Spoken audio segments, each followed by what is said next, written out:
ഒരു സിനിമ ചെയ്യാനായിട്ട് ചെറിയ കഷ്ടപ്പാടൊന്നും അല്ല ഉള്ളതല്ലേ.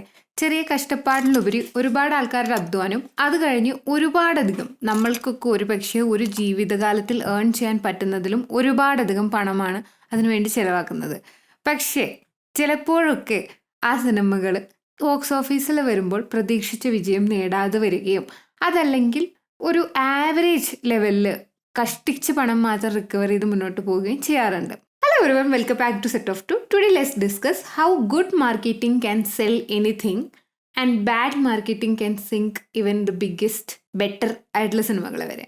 ഒരു പക്ഷേ നമ്മൾ പലപ്പോഴും കാണാറുള്ളത് പോലെ ചെറിയൊരു സിനിമയാണ്, ഒരു ആവറേജ് സിനിമയാണെങ്കിൽ പോലും നല്ല രീതിയിൽ മാർക്കറ്റ് ചെയ്യുകയാണെങ്കിൽ അത് വിജയിച്ചു പോകാൻ നല്ലപോലെ സാധ്യതയുണ്ട് എന്നുള്ളതിന് ഒരു 2 എക്സാമ്പിളുകളാണ് ഇന്നത്തെ വീഡിയോയിൽ നമ്മൾ ഡിസ്കസ് ചെയ്യാൻ പോകുന്നത്. അപ്പോൾ നമുക്ക് മാർക്കറ്റിംഗ് എന്ന് പെട്ടെന്ന് പറയുമ്പോൾ നമ്മുടെ മനസ്സിൽ വരിക അഡ്വർടൈസ്മെൻറ്റുകൾ, അല്ലെങ്കിൽ നമുക്ക് കാണുന്ന ആഡുകളാണ് ആദ്യം. ടി വിയിലൊക്കെ കാണുന്ന ആഡുകൾ, അല്ലെങ്കിൽ നിങ്ങൾ യൂട്യൂബിൽ ഇതിൻ്റെ മുന്നേ കണ്ട ആഡുകൾ, ഇതെല്ലാമാണ് ഫസ്റ്റ് നമ്മുടെ മൈൻഡിലേക്ക് വരിക.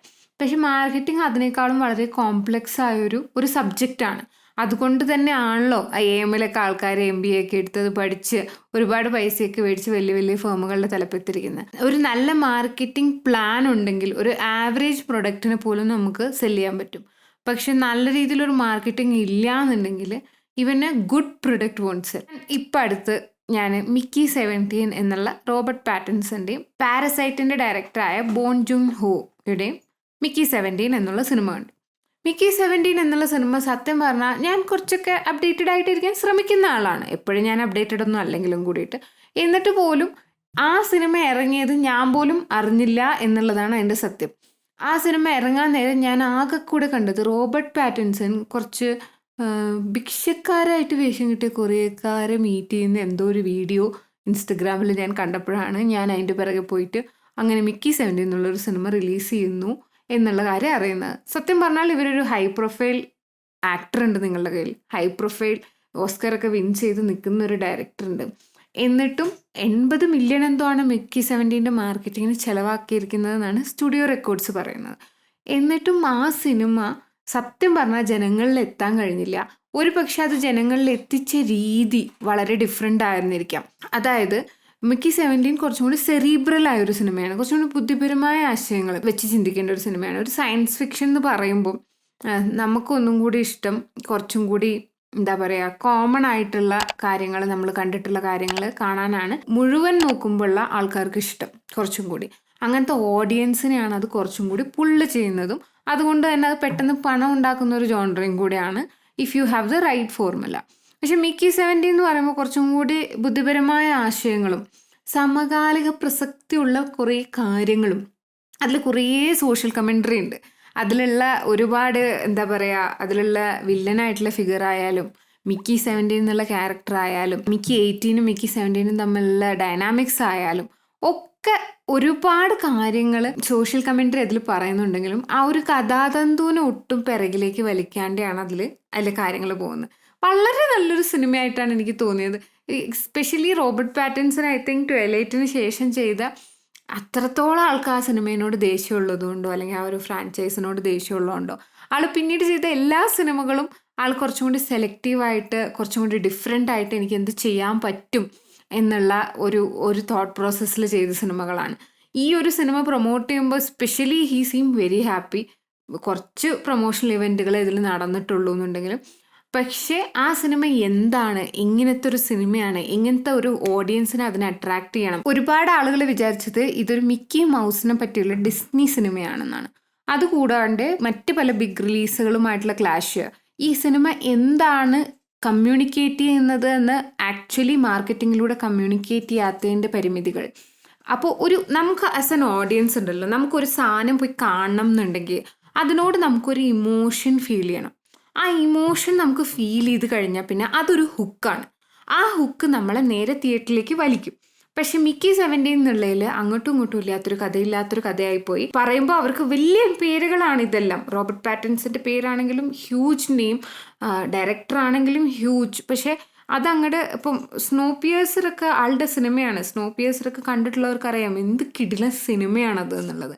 പക്ഷെ ആ ഒരു ലെവറേജ് അവർക്ക് ഒരു തരത്തിലും ഈ സിനിമയുടെ പ്രൊമോഷന് വേണ്ടി എടുക്കാൻ കഴിഞ്ഞില്ല എന്നുള്ളതാണ് സത്യം. ആ സിനിമ അങ്ങനെ ആരും അറിയപ്പെടാണ്ട്, ഒരു ഇമോഷണലി ആരെയും ഹുക്ക് ചെയ്യാണ്ട്, കണ്ടവർക്ക് ആണെങ്കിൽ മേ ബി അത് അട്രാക്ട് ചെയ്ത ഓഡിയൻസ് ആ സിനിമയെ ഇഷ്ടപ്പെടുന്ന ഓഡിയൻസ് ആയിക്കൊള്ളണമെന്നില്ലായിരിക്കും. അതുകൊണ്ട് തന്നെ കുറേ പേര് അതൊരു കുറച്ച് ഉറക്കം തൂങ്ങിയ സിനിമയാണ് എന്നുള്ള പോലെ. എൻ്റെ ഒരു പേഴ്സണൽ ആയിട്ടുള്ള അഭിപ്രായത്തിൽ മിക്കി 17 നല്ലൊരു സിനിമയാണ്, കിടില സിനിമയാണ്.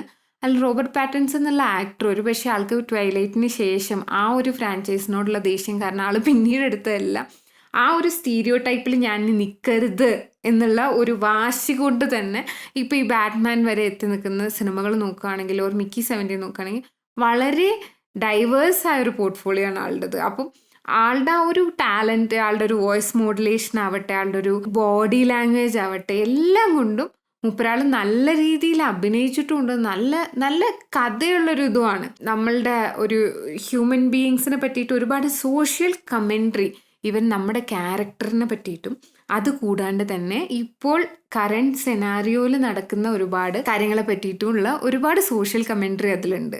അതിൽ ഒരുപാട് മോക്കറി ഉണ്ട് നമ്മൾ കാണുന്ന വ്യക്തിത്വങ്ങളെ. പക്ഷെ അതൊക്കെ ആ സിനിമയോട് കറക്റ്റായിട്ട് ചേർന്ന് പോകുന്ന മാർക്ക് റഫലോൻ്റെ ക്യാരക്ടറിനെ പ്രത്യേകം നമ്മൾ എടുത്ത് പറയേണ്ടിയിരിക്കുന്നത്. കിടിലായിട്ടാണ് ആൾ അഭിനയിച്ചിരിക്കുന്നത്. എൻ്റെ ഹസ്ബൻഡ് എപ്പോഴും ആൾ സ്ക്രീനിൽ വരുമ്പോൾ ഹൾക്ക് എന്ന് പറയും. പക്ഷെ എനിക്കൊരിക്കലും മാർക്ക് റഫലോനെ ഹൾക്കിൽ മാത്രം ഒതുക്കാൻ തോന്നാറില്ല. ആളൊരു കിടിലം ആക്ടറാണ്. ആ ഒരു ഹൾക്ക് എന്നുള്ള ലേബലിൽ മാത്രം നിൽക്കേണ്ടതല്ലാത്ത, അതിലും ഒരുപാട് റേഞ്ചുള്ള ഒരു ആക്ടറാണ് മാർക്ക് റഫലോ എന്ന് നമുക്ക് തോന്നും. പക്ഷേ എന്തുകൊണ്ടും ആ സിനിമ ട്രാൻസ്ലേറ്റ് ആയതുമില്ല. ഞാൻ പറഞ്ഞ പോലെ ആക്ടേഴ്സ് അവർ പിച്ചക്കാരായിട്ട് ഡ്രസ്സ് ചെയ്ത് നിൽക്കുന്ന വീഡിയോ കണ്ടപ്പോഴാണ് ഞാൻ ഇത് എന്ത് സംഭവം എന്ന് പറഞ്ഞ് എടുത്തു നോക്കിയപ്പോഴാണ് ഇങ്ങനൊരു സിനിമ വരുന്നുണ്ട് എന്നുള്ളത് അറിയുന്നത്. അപ്പോൾ അതിൽ ക്ലിയർലി അതൊരു ആ ഒരു പ്രൊഡക്റ്റിൻ്റെ ഒരു മാർക്കറ്റിംഗ് ഫെയിലിയർ തന്നെയാണ്. നിങ്ങൾ ഇത്രയും പൈസ ചിലവാക്കുമ്പോൾ ആ പൈസയ്ക്ക് നമ്മൾ ജനങ്ങളിൽ ഇത്രയും പൈസ ചിലവാക്കി ഞങ്ങളൊരു സാധനം ഇവിടെ കൊണ്ടുവന്നിട്ടുണ്ട്, ഇത് നിങ്ങളെപ്പോലുള്ള ആൾക്കാർക്ക് ഇഷ്ടപ്പെടും എന്ന് ജനങ്ങൾ അറിയിക്കേണ്ടത് കൂടി അതിൻ്റെ ക്രിയേറ്റേഴ്സിൻ്റെ ഉത്തരവാദിത്തമാണ്. അത് കഴിഞ്ഞ് നമുക്ക് ലൂസിഫറിലേക്ക് വരാം, എമ്പുരാനിലേക്ക് വരാം. ലൂസിഫർ എന്നുള്ള സിനിമ ഒരു പക്ഷേ യൂണിവേഴ്സലി മലയാളികൾക്കൊക്കെ ഇഷ്ടപ്പെട്ട ഒരു സിനിമയായിരിക്കും. കാരണം അത് കുറേ കാലത്തിന് ശേഷം നമ്മൾ മോഹൻലാലിന് ഭയങ്കര കിടിലായിട്ടുള്ളൊരു റോള്, ആ ഒരു കഥയ്ക്ക് വളരെ മീറ്റുള്ളൊരു കഥയാണെന്ന് പറയാൻ വേണമെങ്കിൽ. കാരണം അതിൽ ഒരുപാട് ലെയറുകളുണ്ട്. അത് പലപ്പോഴും ഒരുപാട് പേര് അതിൽ പറഞ്ഞ കാര്യമാണ്, ഇതൊരു സീരീസായിട്ട് വേണമെങ്കിൽ ഡെവലപ്പ് ചെയ്യാൻ കപ്പാസിറ്റി ഉള്ളൊരു കഥയാണ്. സ്റ്റീഫൻ നെടുമ്പള്ളിൻ്റെ പഴയ കാലവും പുതിയ കാലത്തിൽ ഇനി എന്ത് സംഭവിക്കുന്നു, പാസ്റ്റും പ്രസൻറ്റും എല്ലാം കൂടി ചേർന്നിട്ട് നമുക്ക് ഒരു സീരീസ് ആയിട്ട് തന്നെ ഡെവലപ്പ് ചെയ്യാൻ പറ്റുന്ന രീതിയിലാണ് ലൂസിഫർ എന്നുള്ള കഥ തന്നെ മുരളി ഗോപി എഴുതി വെച്ചിരിക്കുന്നത്. ആ സിനിമയുടെ ഒരു ബേസ് ഓൾറെഡി എമ്പുരാൻ എന്നുള്ള അതൊരു ഹിറ്റും ആയിരുന്നു. ആ സിനിമ എമ്പുരാൻ എന്നുള്ള സിനിമയ്ക്കുണ്ട്. അപ്പം നമുക്ക് ഓൾറെഡി ലൂസിഫർ കണ്ടിട്ട് നമ്മളിങ്ങനെ കിടില എക്സ്പെക്റ്റേഷനിലാണ് ഇരിക്കുന്നത്. ചെറിയ എക്സ്പെക്റ്റേഷനിലല്ല എമ്പുരാൻ വെച്ചിട്ടിരിക്കുന്നത്. ഇതിനൊരു പാർട്ട് 2 അല്ലെങ്കിൽ ഇതൊരു യൂണിവേഴ്സായിട്ട് ഡെവലപ്പ് ചെയ്യാനുള്ള പ്ലാൻ ആണെന്ന് കേൾക്കുമ്പോൾ ഒബ്വിയസ്ലി ലാലേട്ടൻ്റെ ഒരു ഫാൻ ആയിട്ടുള്ള ഒരാളാണെങ്കിൽ നമ്മുടെ എക്സ്പെക്റ്റേഷൻ ഭയങ്കര ഹൈ ആയിരിക്കും. നമ്മൾ ഓൾറെഡി ലൂസിഫറിൻ്റെ ബെഞ്ച് മാർക്ക് വെച്ചിട്ടാണ് ആ സിനിമ എന്തായാലും പോയി കാണാം. കാരണം ലൂസിഫർ അത്രയും കിടിലൻ സിനിമയായിരുന്നു. അതിൻ്റെ ക്രിയേറ്റേഴ്സിന് അപ്പോൾ അത്രയും അവർക്ക് ഡെലിവർ ചെയ്യാൻ പറ്റുന്ന ക്രിയേറ്റേഴ്സ് ആണെന്ന് നമുക്കറിയാം.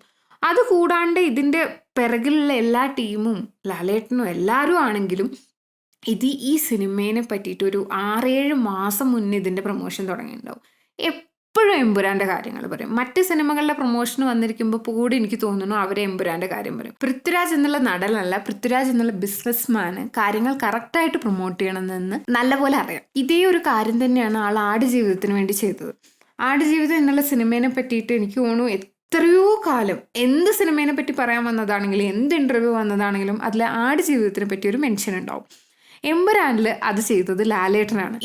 ഒരു പ്രത്യേകതരം ഭയങ്കര സിനിമയാണെന്നുള്ള പോലെയോ അല്ലെങ്കിൽ ആൾ ഇതുവരെ കാണാത്ത രീതിയിലുള്ള പ്രൊഡക്ഷൻ മെത്തേഡ്സ് ആണ് ഉപയോഗിച്ചിരിക്കുന്നുള്ള പോലെയോ ഒക്കെ ഏതെങ്കിലും ഒരു രീതിയിൽ ആ സിനിമയെ പറ്റി ഒരു ഒരു കോൺവെർസേഷൻ ഉണ്ടാക്കി വെക്കാൻ അവർ വളരെ സക്സസ്ഫുൾ ആയിരുന്നു. അത് കഴിഞ്ഞ് പ്രൊഡ്യൂസേഴ്സ് അസോസിയേഷനുമായിട്ടുള്ള ഒരു റിഫ്റ്റ് ആവട്ടെ, എല്ലാം കൊണ്ടും ആ സിനിമയോടുള്ള ഓഡിയൻസ് എന്നുള്ള നിലയിൽ നമുക്കുണ്ടായ ക്യൂരിയോസിറ്റി വളരെ വലുതാണ്.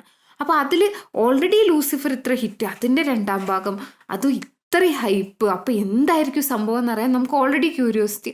അതുകൂടാതെ ഒരു പാൻ ഇന്ത്യ സിനിമ എന്നുള്ള രീതിയിലാണ് പ്രൊമോട്ട് ചെയ്തത്. തമിഴ്നാട്ടിൽ പോകുന്നു, തെലുങ്കാനയിൽ പോകുന്നു, അങ്ങനെ എല്ലാ സ്ഥലങ്ങളിലും പോയിട്ട് ഇവരിത് പ്രൊമോട്ട് ചെയ്യുന്നു, അതിൻ്റെയൊക്കെ ഡബ് ഇറക്കുന്നു, ഐമാക്സിൽ ഇത് റിലീസ് ചെയ്യുന്നു. ആ ഇൻ്റർവ്യൂസ് ഒക്കെ അവർ തമിഴ്നാട്ടിലൊക്കെ പോയി ചെയ്ത ഇൻ്റർവ്യൂസ് ആണെങ്കിൽ ഭയങ്കര കിടിലം ഫൺ ഇൻ്റർവ്യൂസും ആണ്. അപ്പോൾ അതൊക്കെ വൈറലാണ്. അത് കഴിഞ്ഞിട്ട് പുറംതിരിഞ്ഞ് നിൽക്കുന്നത് ആരാണെന്ന് അറിയാൻ നമ്മുടെ ക്യൂരിയോസിറ്റി, ഒരു രക്ഷയില്ലാത്തൊരു ക്യൂരിയോസിറ്റി നമ്മളുടെ ഉള്ളിൽ ഡെവലപ്പ് ആക്കുന്നു. അതിനി ഫഹദ് ഫാസിലാണോ, അതിനി ഷാറൂഖ് ഖാൻ ആണോ, ബേസിൽ ജോസഫ് ആണോ? ബേസിൽ ജോസഫ് ഇൻഡയറക്ട്ലി സിനിമേനെ പ്രൊമോട്ട് ചെയ്യുന്നു ആളുടെ പ്രൊമോഷൻസിൻ്റെ ഇടയ്ക്ക്. അങ്ങനെ ഒരു ചെറിയ ബസ്സൊന്നും അല്ല ഈ സിനിമ ഉണ്ടാക്കി എടുത്തിരിക്കുന്നത്. ഇനി എല്ലാം കഴിഞ്ഞ സിനിമ റിവീലായി വന്നപ്പോൾ അത് റിക്യൂൺ എന്നുള്ള ഒരു ഫാസ്റ്റ് ആൻഡ് ഫ്യൂരിയസിലൊക്കെ അഭിനയിച്ചിട്ടുള്ള ഒരു ആക്ടറാണ്. ആൻഡ് മോഹൻലാലിൻ്റെ ക്യാരക്ടർ അബ്രഹാം ഖുറേഷി ഇനി ഫൈറ്റ് വരാൻ പോകുന്നത് ഒരു ചൈനീസ് ഒരു ഇതിലേക്കാണ്. എനിക്കറിയില്ല, എനിക്ക് തോന്നുന്നൊരു കാര്യമാണ് കേട്ടോ ഇത്. അതായത് ഇന്ത്യൻ സിനിമകൾക്ക് ചൈനയിൽ വലിയൊരു മാർക്കറ്റ് ഉണ്ട്. ഇന്ത്യൻ സിനിമകൾ എന്നല്ല, ഹോളിവുഡ് സിനിമകൾക്കും ചൈനയിലുള്ള മാർക്കറ്റ് നിങ്ങൾ വിചാരിക്കുന്നേക്കാളൊക്കെ ഒരുപാട് വലുതാണ്. കാരണം അവിടെ പോപ്പുലേഷനും അത്രയുണ്ട്. അവർക്ക് ഇന്ത്യൻ സെൻസിബിലിറ്റീസ് ഒന്നും കൂടി ഇഷ്ടമാണ്. ഹോളിവുഡ് സെൻസിബിലിറ്റീസ് അവർക്ക് ഇഷ്ടമല്ലെങ്കിലും ഒരുപാട് ഹോളിവുഡ് സിനിമകളിൽ ഏഷ്യൻ വംശജര ആൾക്കാർ ഇപ്പോൾ എടുക്കുന്നത് ചൈനയിൽ ഈ സിനിമകൾക്ക് ഒരു ട്രാക്ഷൻ കിട്ടാൻ വേണ്ടിയിട്ടാണ് എന്ന് വരെ ഈ ആർട്ടിക്കിളുകൾ വായിച്ചിട്ടുണ്ടായിരുന്നു. ഒരു പക്ഷേ പൃഥ്വിരാജ് എന്നുള്ള ആളുടെ അടുത്ത ടാക്ടിക്ക് ഇതിൻ്റെ നെക്സ്റ്റ് എഡിഷൻ വരുമ്പോൾ ചൈനയിലും കൂടി ഇത് പ്രദർശിപ്പിക്കാൻ പറ്റും, ഒരു ഇൻ്റർനാഷണൽ ഓഡിയൻസിനും കൂടി. കാരണം ദങ്കൽ എന്നുള്ള സിനിമയൊക്കെ ചൈനയിൽ, 3 ഇഡിയറ്റ്സ്, ദങ്കലൊക്കെ ചൈനയിൽ ഹ്യൂജ് ഹിറ്റ്സ് ആണ്. ഇന്റർനാഷണലി അതിൻ്റെ കളക്ഷൻ നമ്മൾ വിചാരിക്കുന്നതിനേക്കാളൊക്കെ ഒരുപാട് വലുതാണ്. അങ്ങനെ ഒരു ടാക്ടിക്കും കൂടി ഉണ്ടായിരിക്കാൻ സാധ്യത ഇല്ലാതില്ല അല്ലേ? എനിക്കറിയുന്ന ഒരു വിധപ്പെട്ട എല്ലാവരും ഫസ്റ്റ് ഡേ ഏതെങ്കിലും ഒരു ഷോ കണ്ടിട്ട് അതിൻ്റെ സ്റ്റോറി ഇട്ടിട്ടുണ്ട്. അപ്പം നമുക്ക് എനിക്കെന്നെ തോന്നിശ്വര എനിക്കിത് കാണാനും പറ്റില്ല. ഞാൻ നിൽക്കുന്ന സ്ഥലത്താണെങ്കിൽ ഇവിടെയാണെങ്കിൽ അങ്ങനെ തിയേറ്റേഴ്സും ഇല്ല. അപ്പം ഇതിനി കാണാത്തത് ഇത്ര വലിയ നഷ്ടമായി പോവോ, അങ്ങനെയൊക്കെ നമുക്ക് തോന്നുന്ന രീതിയിൽ മാർക്കറ്റിങ്ങിന് ഫസ്റ്റ് ഡേയിൽ തന്നെ. അതുകൊണ്ടാണ് അത്രയധികം അതിൻ്റെ പ്രീ ബുക്കിംഗ് ഉണ്ടായിരിക്കുന്നത്. പിന്നെ ലാലേട്ടൻ്റെ കുറച്ച് കാലത്തിന് ശേഷം നമുക്ക് നല്ല രീതിയിലൊന്ന് കാണാനുള്ള ആസ് എൻ ഓഡിയൻസ് നമ്മുടെ ആഗ്രഹവും എല്ലാം കൂടി ചേർന്നിട്ട് അത് അത്രയും പീക്കിലാണ്. അതുകൊണ്ട് തന്നെ എമ്പുരാൻ വളരെ വെൽ മെയ്ഡായിട്ടുള്ള, വളരെ ആവറേജ് ആയിട്ടുള്ളൊരു സിനിമയാണ്. അതിൻ്റെ പ്രൊഡക്ഷൻ വാല്യൂ വളരെ നല്ലതാണ്, അതിലുള്ള സോഷ്യൽ കമൻട്രി വളരെ നല്ലതാണ്. പക്ഷേ as A movie it is N average film. പക്ഷേ അത് ആരും ഫസ്റ്റ് ഡേയിലുള്ള റിവ്യൂസിലോ ഒന്നും പറയാൻ തയ്യാറായിരുന്നില്ല. കാരണം എന്താണെന്ന് വെച്ചാൽ ആർക്കും ആ സിനിമേനെ താഴത്തേക്ക് വലിക്കണ്ട എന്നുള്ള അത്രയും ഇമോഷൻ ആ സിനിമയ്ക്ക് പമ്പ് ചെയ്യാൻ, ജനങ്ങളിൽ നിന്നും പമ്പ് ചെയ്യാനായിട്ട് അതിൻ്റെ ക്രിയേറ്റേഴ്സിന് സാധിച്ചു എന്നുള്ളതാണ് സത്യം. അത് കഴിഞ്ഞ് ഒരുപാട് കോൺട്രവേഴ്സികൾ ഉണ്ടാവുന്നു. ക്ലിയർലി ആ കോൺട്രവേഴ്സികൾ അല്ലെങ്കിലും ഉണ്ടായേനെ. കാരണം അതിൻ്റെ കണ്ടന്റ് ഇന്നത്തെ രാഷ്ട്രീയ സാഹചര്യത്തിൽ വളരെയധികം സെൻസിറ്റീവായൊരു കണ്ടന്റാണ് എമ്പുരാൻ എന്നുള്ള സിനിമയുടെ. അപ്പം എന്തായാലും അത് ഉണ്ടായേനെ. അതിനുശേഷം ഉണ്ടായത് ഒരു നാഷണൽ ലെവലിലുള്ള പബ്ലിസിറ്റിയാണ് ഈ സിനിമയ്ക്ക് കിട്ടുന്നത്. അപ്പം ഇനിയും അതിലെന്താണെന്ന് അറിയാൻ വേണ്ടി ആളുകൾ പോകുന്നു.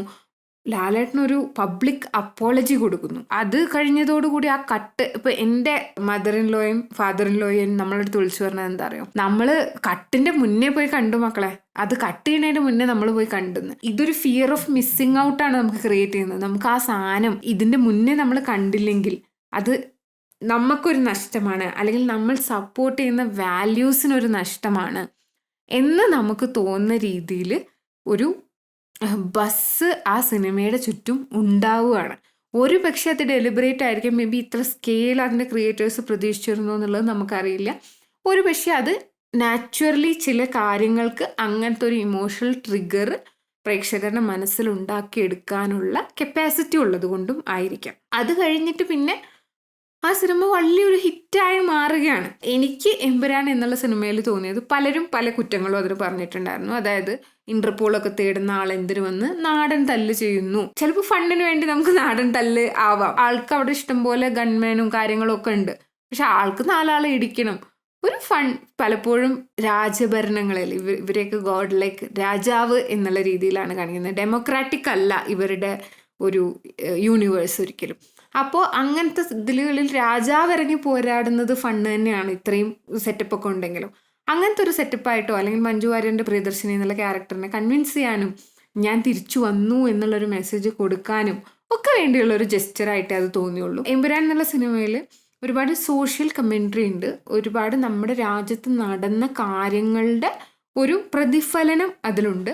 ഇപ്പോഴത്തെ പൊളിറ്റിക്കൽ ക്ലൈമറ്റിൽ ഒരുപാടധികം സംസാരിക്കേണ്ട ഒരുപാട് കാര്യങ്ങൾ ആ സിനിമ ഡിസ്കസും ചെയ്യുന്നുണ്ട്. പക്ഷേ എനിക്ക് തോന്നിയത് ആ ഡിസ്കഷൻ, ആ ഒരു കാര്യങ്ങൾ, അതിൻ്റെ ക്രിയേറ്റേഴ്സിന് ഒരുപാട് കാര്യങ്ങൾ പറയാനുള്ളത് പറഞ്ഞ ആ ഒരു ആ ഒരു കഥയും അതിൻ്റെ ഒരു സ്റ്റോറി ടെല്ലിങ്ങും എല്ലാം കുറച്ചൊന്ന് പിറകിലേക്ക് പോയി. അതിൻ്റെ പ്രൊഡക്ഷൻ വാല്യൂലും അതിൻ്റെ ഒരു സോഷ്യൽ കമൻട്രിയിലും അവർക്ക് പറയാനുള്ള കാര്യങ്ങളെല്ലാം കൂടി അങ്ങോട്ട് പറഞ്ഞപ്പോഴത്തേനും സിനിമ അതൊരു 2 സ്റ്റെപ്പ് പിറകിലേക്ക് പോയ പോലെയാണ് എനിക്ക് തോന്നിയ ഒരു കാര്യം. നിങ്ങൾക്ക് ഇപ്പോൾ മനസ്സിലായി കാണാം. അതായത് നമ്മളുടെ കയ്യിലൊരു ചെറിയ എന്ന് പറഞ്ഞാൽ ഒരു സിനിമേൻ്റെ കാര്യത്തിൽ മാത്രമല്ല കേട്ടോ ഈ ഒരു മാർക്കറ്റിങ്ങിൻ്റെ ഒരു ഇത് വരുന്നത്. നമ്മുടെ ഒരു പ്രൊഡക്റ്റ് സെല് ചെയ്യാനാണ്, അല്ലെങ്കിൽ ഒരു ആശയം അവതരിപ്പിക്കാനാണ്, ഒരു കാര്യം ഒരാളെ മനസ്സിലാക്കിക്കാനാണ്. ഇതിലൊക്കെ നമുക്ക് എപ്പോഴും ഇൻഫർമേഷനേക്കാളും കൂടുതൽ മനുഷ്യന്മാർക്ക് വാല്യൂ ചെയ്യുന്നത് ഇമോഷനെയാണ്. പലപ്പോഴും മൈൽഡ് ആങ്കർ ട്രിഗർ ചെയ്യുന്ന, മൈൽഡ് ഇമോഷണൽ റെസ്പോൺസ് ട്രിഗർ ചെയ്യുന്ന കാര്യങ്ങൾ സക്സസ്ഫുൾ ആവാനാണ് ചാൻസ് കൂടുതൽ. കാരണം നമുക്ക് ഇഷ്ടമാണ് വലിയ കോൺസിക്വൻസസ് ഇല്ലാത്ത മൈൽഡ് ഇമോഷണൽ റെസ്പോൺസസ് നമുക്ക് വളരെ ഇഷ്ടമുള്ളൊരു കാര്യമാണ്. അത് അധികപൂർവ്വം സക്സസ് ആവാനാണ് സാഹചര്യങ്ങൾ ഉണ്ടാവുക. ഇത് നിങ്ങളുടെ ബിസിനസ്സിലായാലും അല്ലെങ്കിൽ ഡെയിലി ലൈഫിൽ സെയിൽസ് ചെയ്യുന്നവരായാലും ഒക്കെ നമുക്ക് ഇതിൻ്റെ പല പല രൂപങ്ങൾ ഈ മാർക്കറ്റിങ്ങിൻ്റെ നമുക്ക് കാണാൻ കഴിയും. നിങ്ങളുടെ അഭിപ്രായം എന്താണ്? നിങ്ങൾ ഈ 2 സിനിമകളും കണ്ടോ? നിങ്ങൾക്ക് ചാനൽ ഇഷ്ടപ്പെടുന്നുണ്ടെങ്കിൽ please subscribe to our channel and click the bell icon. By.